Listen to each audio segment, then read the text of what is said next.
Hello, my friends. Welcome to Lindy's Magpie Reads. This is a place where I talk about books and some of the other things that I have been occupying myself with lately, like knitting socks. I've embarked on a year of knitting socks, and I'm on my third pair now. I started with a pair made from blue-face Leicester wool that is from sheep on Thetis Island, here just off the coast of Vancouver Island. I'll pop in a photo because I'm actually wearing them right now. And my second pair was done with some Alberta wool, from Alberta sheep, that I dyed some years ago, and I'm using up the last bits of it. So I've got kind of a creative color blocked design. I'll pop in a photo of that pair as well. And the pair that I'm working on right now is going to take me a long time because it's done with a really fine yarn made from Cotswold sheep from Pender Island. I talked about my visit to that farm on a previous video.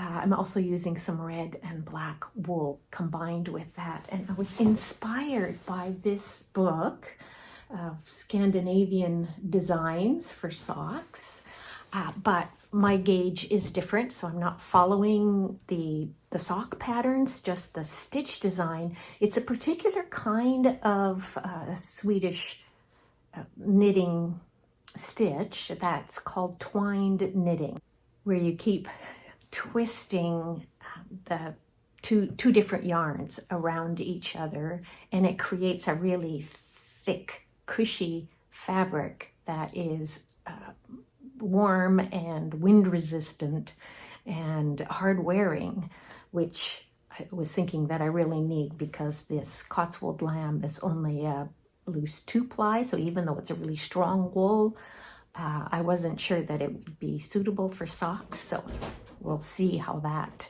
turns out. I've also been busy volunteering as an assistant coach at my rowing club 3 times a week. So being very active, and that's been fun. And as I walk to and from the club, I go through a park and there are big leaf maple trees blooming right now. They are native to this part of southern Vancouver Island, and their flowers are edible. So for the past 2 weeks, every time I go by, I pick a few clusters of flowers, and I've been eating them. They kind of taste like broccoli.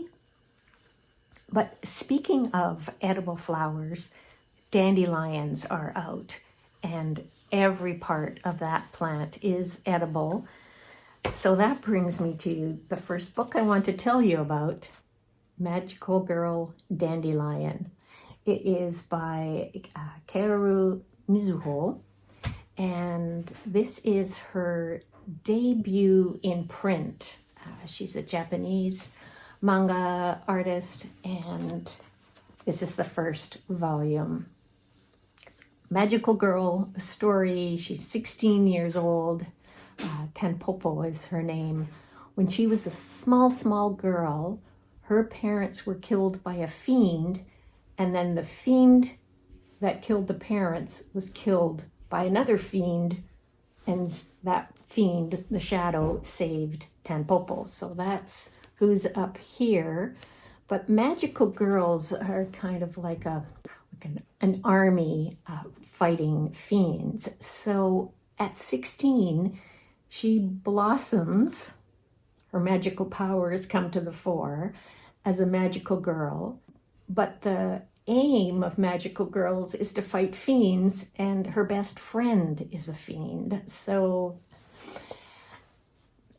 adventures ensue, including in this volume a visit to the world of Alice through the Looking Glass fiend. And I found it quite enjoyable. So on to book-related news. Last week, I attended a book launch at Munro's Books here in Victoria, And there were 3 authors, 2 poets, Patrick Friesen and Eve Joseph, and MAC Farrant was launching a memoir. So I came home with 2 books. Eve Joseph's collection of poetry, Dismantling, which is prose poems and centos. And centos are created with lines from other poets' work. I was totally beguiled, and I've also really enjoyed Eve Joseph's previous work. So happy to get to this soon, I hope.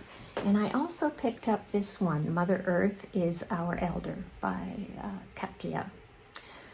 So more books, always more books. At the book launch, I was chatting with some friends afterwards, and they mentioned that they had seen me in a documentary that they had watched the previous week at the University of Victoria.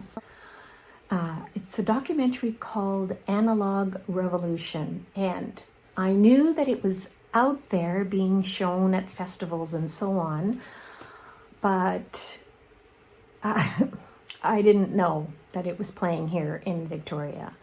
They said that I sounded really good in it, so my interview that was in there, so I hope one of these days I will get to see it.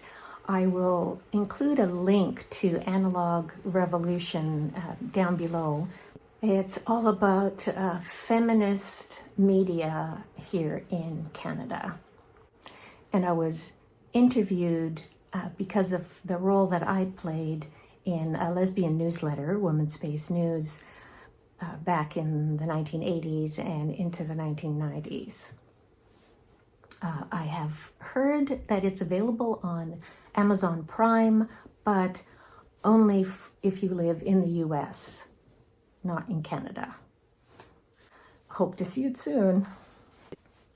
Okay, now on to the books that I have finished that I want to tell you about today, starting with absolutely fabulous One Aladdin, Two Lamps by Jeanette Winterson, British author who I adore.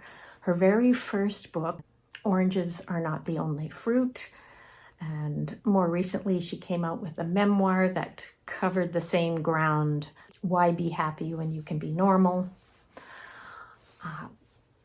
One of her novels, Written on the Body, I have read 3 times, due for another reread of that one. In One Aladdin, Two Lamps, she talks about how the library was her salvation as she was growing up. Unhappy, strange childhood. You can read about it in her books.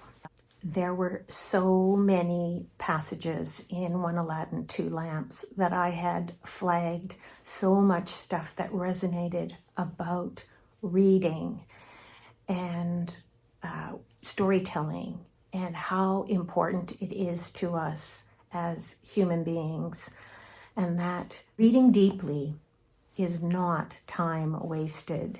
She says, our multiple, mobile, many selves, the multiplicity we get in touch with whenever we sit quietly and ask who we really are, when we look at a photo and wonder, is that me?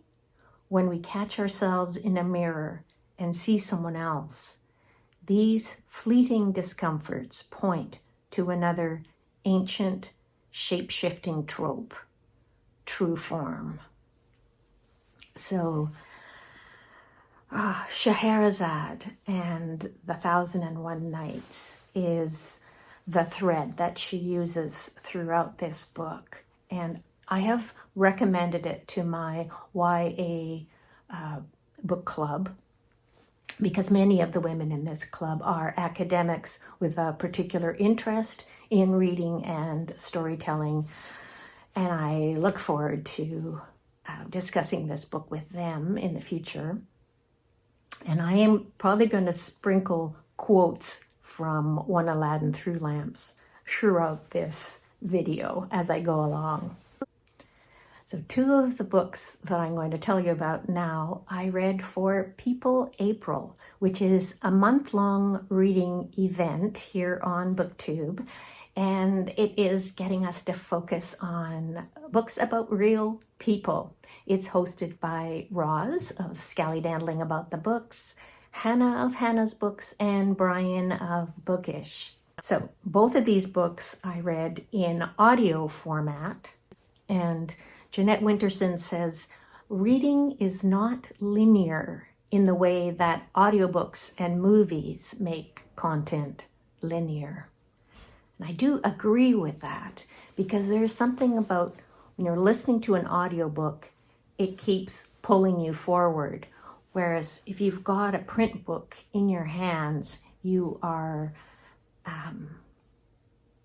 more likely to stop and think, maybe flip back a few pages, but definitely linger over language. I find when I'm listening to audiobooks, I do stop and flag passages that I want to go back to later, but still, I agree, it is just not the same. So the first book is one that Angelia of Read and Reread talked about. At Last She Stood, How Joey Guerrero Spied, Survived, and Fought for Freedom. It's by Erin Entrada Kelly. Erin Entrada Kelly is 2 times Newbery Benelist, and this book won the Robert F. Siebert Informational Book honor. So it's about Josefina Guerrero, was born in the Philippines in 1917, and she died in the US in 1996.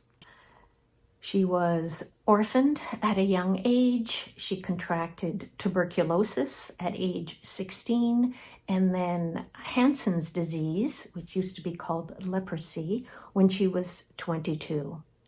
And in spite of all that, she led such an amazing life.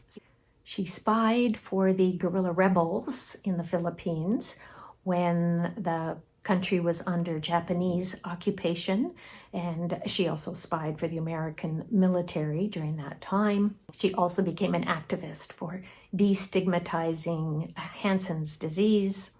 So this book is primarily aimed at ages 9 to 12, so it clearly explains things. It doesn't expect the reader to know, for example, what propaganda is.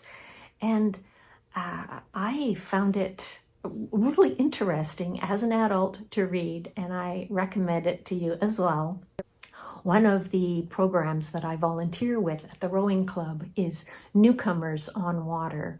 And the last time that group met, there were 3 women from the Philippines there, and I asked them if they knew of Josefina Guerrero, and one of them did. And she said, yeah, I think her face used to be on the money, one of the denominations, which is pretty cool. And next up, Gertrude Stein, An Afterlife by Francesca Wade. The audiobook is read by the author. The first half is about Gertrude Stein's life. She was born in 1874 and died in 1946. And the second half of the book is the afterlife of her work and her reputation. So some of the things that I did not know, that Gertrude Stein studied to be a medical doctor, and she was particularly interested in how the brain works. She did graduate work that explored our perception of color. Later, she did studies on how we focus, how the brain pays attention. She wrote the novel The Making of Americans with characters that primarily existed as examples of her psychological system. And Francesca Wade writes, writing a novel without any of the conventional crutches, plot, scenes, linear time, was a daunting task.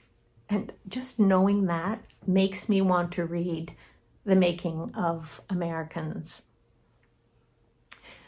So Gertrude Stein was warned by an American editor who loved her work that her text required serious patience from a reader, and it was not likely to be popular. And this reflected my own experience with reading Gertrude Stein, reading her work, that I found not exactly impenetrable, but just so puzzling. And I dip in and out of it over the years. And I feel like this book has really helped me to grasp more of what Gertrude Stein is doing in her writing. Francesca Wade writes about how Gertrude Stein went back to the US after living abroad in France for 30 years. And reporters asked her, "Why don't you write as you talk?" Because she was witty and engaging and easy to understand. And her reply was, "Why don't you read as I write?" And the New York Times headline was, Gertrude Stein arrives and baffles reporters by making herself clear. So Stein sent all of her manuscripts, letters, journals, notebooks to Yale University. So there's a huge collection there. And all the second half of the book is what scholars and general public have made of her legacy. And a lot of that is controlled by Alice B. Toklas, her longtime partner. This is something that Gertrude Stein wrote about Alice.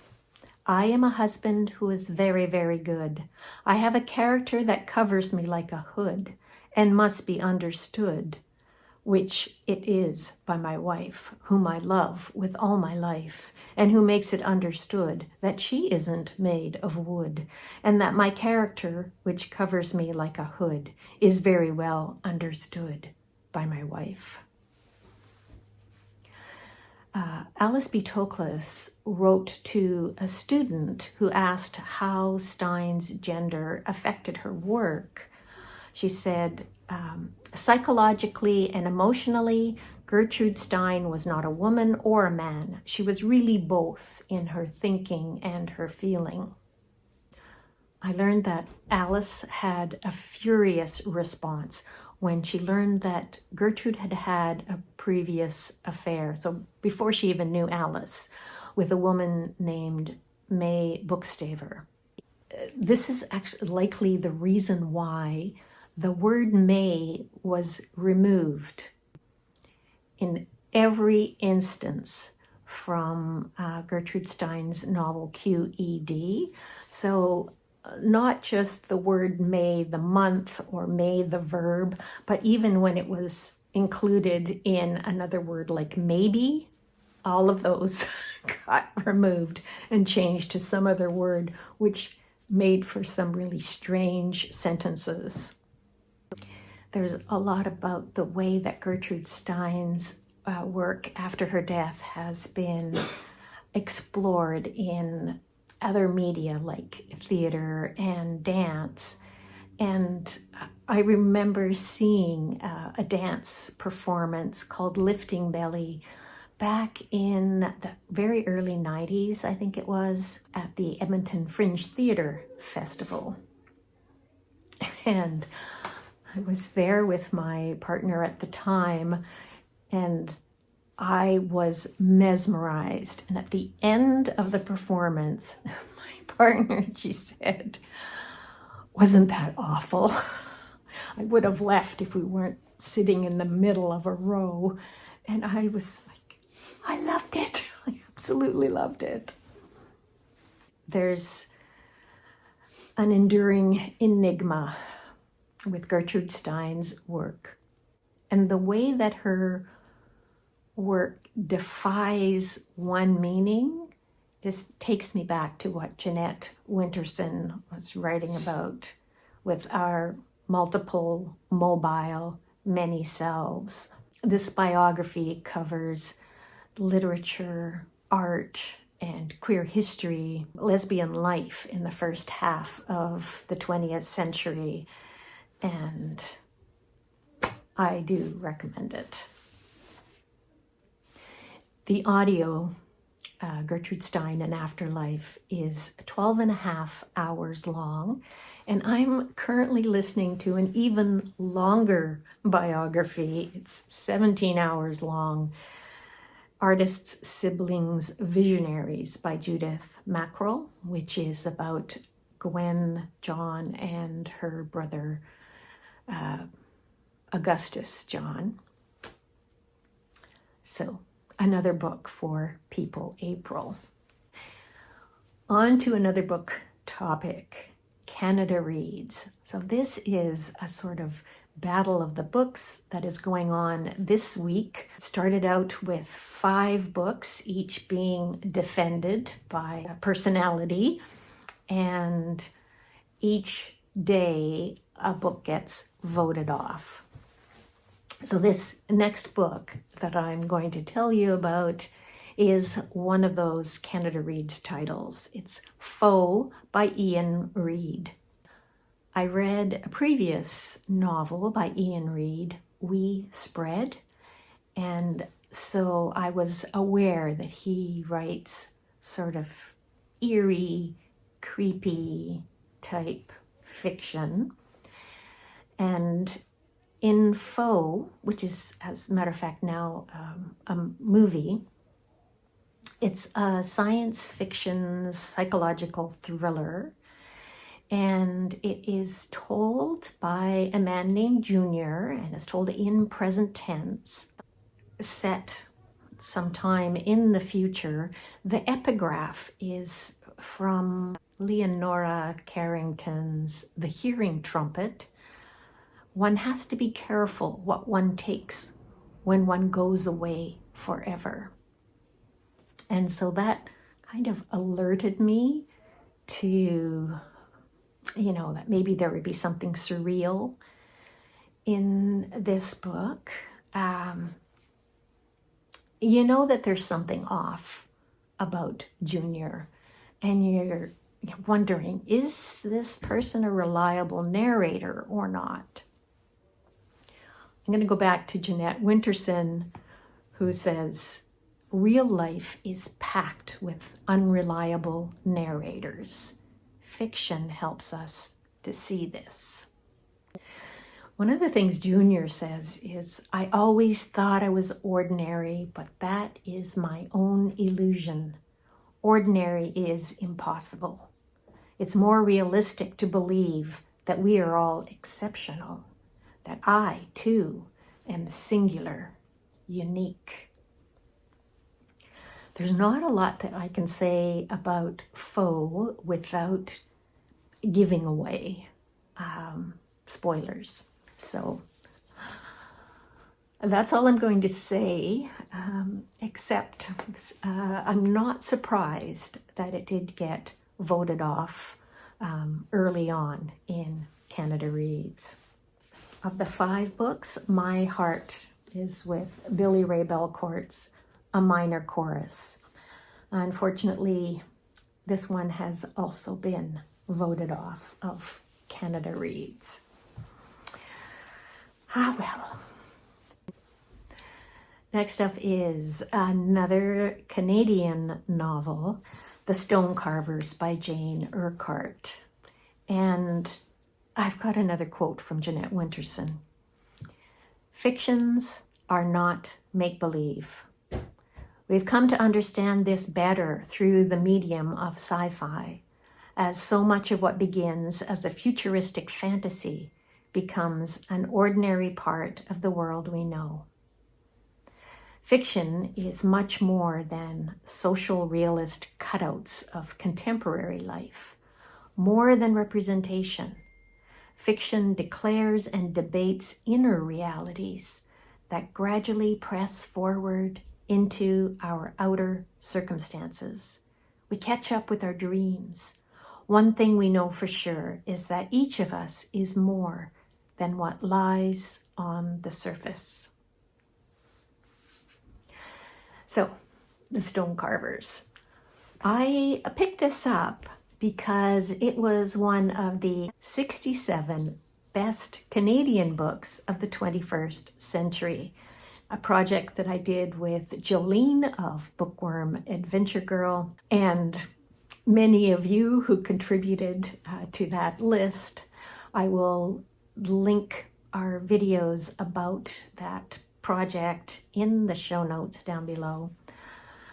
So there were only a few left from those 67 that I hadn't yet read.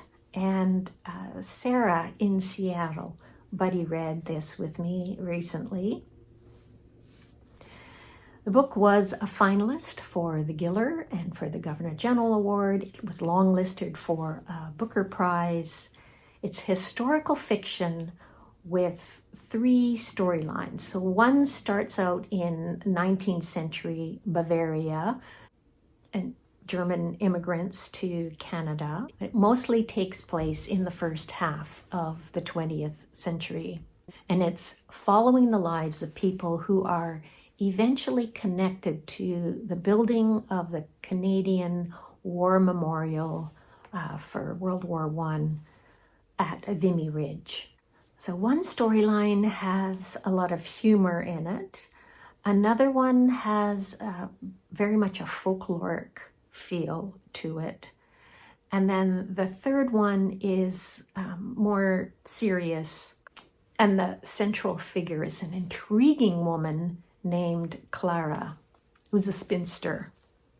I have read several of Urquhart's novels in the past, and this one mostly reminds me of The Underpainter because it has themes of creativity and what it takes to be able to create art, and also what is the difference between art and craft, and is there a difference? And The Underpainter also looks at the traumatic effect of World War I on returning soldiers. So you'll get that in this book.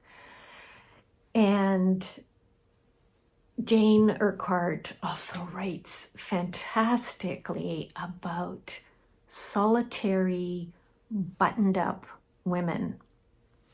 And Clara is one of those characters. Here's a line.